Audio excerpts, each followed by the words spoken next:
With a little bit more on the emerging markets and specifically Egypt, we bring in Scott MacLeod. He is joining us now on the phone from Cairo. He's a professor at the American University there. He has lived in the Middle East for 30 years, worked for Time magazine for the past 15. He has even interviewed President Mubarak in the past. Scott, thanks so much for joining us. President Mubarak's office not to run for office in September does not seem to be stopping the protests on the streets of Cairo, at least according to our reporter on the ground there, Larissa Trakian.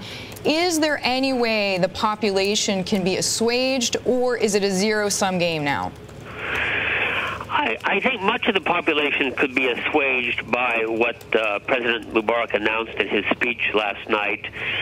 And I think that much of the political class could eventually be persuaded to use this promise and use his promise of some reforms to get on track some kind of meaningful reform. But I think that the street doesn't buy it, and I think that the protests, which have been driving everything, and which have had an unbelievable amount of success. If you look at what has just happened in the last week, with the president announcing he would retire, with the shakeup of his government, the appointment of a vice president for the first time in 30 years, I think that the street has moved things dramatically, and I don't think they're going to be satisfied, the protesters, with anything other than the president resigning. So I think that on the street, which has been driving this and where it's crucial right now, this will not be enough. Scott, maybe it's not enough for the people on the street, for the citizens, but I'm wondering if government is getting back to a sort of level that is back to normal. I mean, we just had some comments coming through from the Egyptian finance minister saying that the central bank will open tomorrow. We know that the internet is up and running in most regions. So does it show that government is getting back to normal, even if there are still many people on the streets? Well, my internet's not up and running, so okay. I don't know about everyone else, but I'm still down.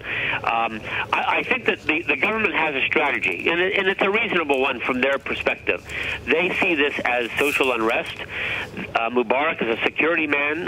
The one thing that he could say that he accomplished, I wouldn't necessarily agree with his perspective on it, but he would say, I've kept Egypt stable for 30 years while countries around the region were burning. And many Egyptians do appreciate that claim and that aspect of his rule. So his strategy is going to be to do everything possible to diffuse the tensions and the protests and to try to get the country back to normal. And part of that's going to be appointing this new government and just getting things back to business as usual. And I think that we will see some normalcy come to the country in the coming days.